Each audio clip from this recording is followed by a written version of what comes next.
If you have been trying hard, yet still finding yourself gaining abdominal fat, sleeping less deeply, feeling more wired, craving more food, or leaning on coffee, sugar, or alcohol, the answer usually is not that you are weak, lazy, or doing too little. More often, your biology is adapting to the load it has been carrying. And once you see that clearly, everything begins to make more sense. And when things begin to make sense, the right path becomes easier to follow. So stay with me because in the next 10 to 15 minutes, I'm going to help you see what your body has been trying to do for you and what kind of sequence finally allows real change to hold.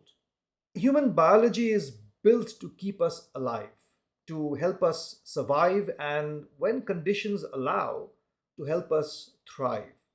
However, it is not yet evolved for modern comforts and productivity. So, to survive, it shifts resources from one system to another so you can keep functioning, even when conditions are far from ideal. This is where two concepts becomes very important to understand: allostatic balance and allostatic load. Allostatic balance means your body maintains stability by adjusting its physiology to cope with demand. In simple language, what it means is that it adapts itself so you can keep going. And as it adapts, it begins to shape how you feel and quietly guides the choices you make around food, movement, sleep, sugar, coffee, alcohol, and the wider environment. So, if your nutrition, lifestyle, and environment stay out of line with what the body is built to sustain, it will still adapt and keep you going, but always at a cost. Allostatic load is that cumulative cost. It is the total effect of what you eat, the lifestyle you live, the environment you are exposed to, and the wear and tear created when the adaptations stay switched on for too long. Over time, high allostatic load is linked with poorer health across multiple systems. And this applies to everyone, including athletes. Even endurance athletes can show higher coronary artery calcification despite very high exercise levels.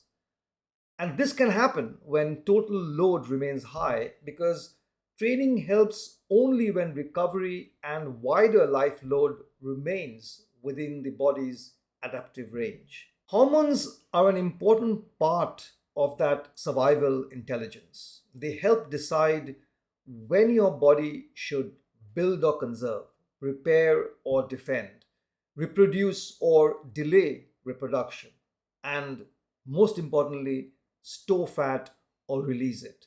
At the same time, the hormone system never works alone. It is part of a wider network that includes the nervous system, the immune system, circadian rhythm, metabolism, appetite, mood, and behavior. So, in practice, your body is always taking feedback and asking one quiet question: does this feel safe and predictable enough to invest in long term function? Or do I need to prioritize short term survival? For working professionals, there is an evolutionary pattern here that is common, but it is costly and often missed. In men, testosterone and related hormone patterns closely influence muscle mass, drive, recovery, insulin sensitivity, and fat distribution. Longitudinal data has shown that both total and free testosterone decline gradually from midlife, which reduce the support it provides for repair, muscle, and metabolic stability. As this unfolds, and especially when combined with chronic stress, poor sleep, inactivity, excess alcohol, and long term overwork, the pattern shifts further. Men then often begin to accumulate more central visceral fat in the abdomen, visceral fat, which is more strongly linked to metabolic risk. Over time, such adaptation contribute to insulin resistance, fatty liver, high blood pressure, poorer glucose control, and cardiovascular risk. In women, the pattern is a bit different at first because female hormonal biology is more cyclical and more closely tied to reproduction, energy availability, and biological safety. Earlier in adult life, women are more likely to store more fat under the skin, around the hip and thighs, rather than deep in the abdomen like men. That pattern is usually less metabolically harmful and reflects the evolutionary design related to fertility, pregnancy, and energy reserve.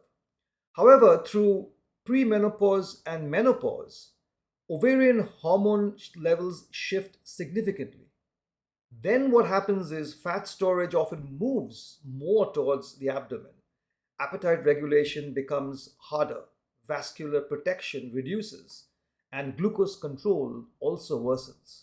So, with age, many women begin to show a more male like cardiometabolic risk pattern and more central fat gain and higher lifestyle disease risk. Now, here is a deeper functional insight. I want you to see this clearly. Belly fat, cravings, poor sleep, and rising blood pressure often begin as intelligent adaptation before they become disease. When your body reads life as pressured, irregular, and under recovered, it responds accordingly. It shifts towards conserving energy and storing fat more easily, while the brain, through hormone signaling, drives quicker reward seeking, less stable appetite control, and greater reliance on external regulators such as caffeine, sugar, and alcohol. You may recognize this in your own day. When energy dips, you are drawn to quick carbohydrates because they raise blood sugar fast. When alertness drops, you reach for coffee because caffeine stimulates the nervous system. And when the mind cannot switch off at night, alcohol feels like a solution because it slows brain activity temporarily. These are not random habits. They are guided by your biology trying to stabilize energy and calm the system in the fastest way it can. In functional health science, we study these patterns closely, and practical ways have been developed to address them at the individual level through nutrition, lifestyle, and environment management. On the other hand, conventional medicine is often strongest at detecting later stage disease and organ damage, and then managing that damage with medication and procedures. Functional work looks for functional shifts that show up much before that end stage disease is obvious. That is why targeted questionnaires, not blood tests, matter so much.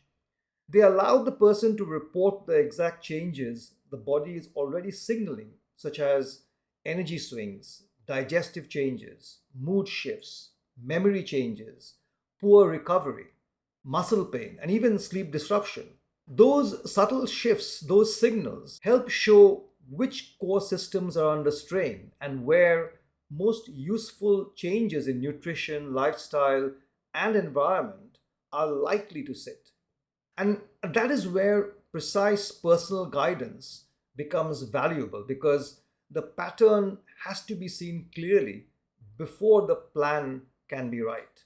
This now brings us to one of the biggest mistakes in modern health culture you get to see so often. People read, collect tips and tricks, make selective choices, and then try to force change before they have changed the very conditions the body is responding to. They push hard a diet on top of maybe sleep debt. They add intense exercise on an already stressed nervous system. They abruptly stop coffee without restoring sleep rhythm, hydration, and metabolic stability. They may remove alcohol without replacing the job it was doing as an evening break. They then think the body is being difficult. In reality, the body is sending stress biofeedback. It sends signal to say that the new plan feels more like a threat, not more safety. The body keeps adapting in unhelpful ways because the load is too high and recovery it is managing is too low. There is another layer here, and that is interoception.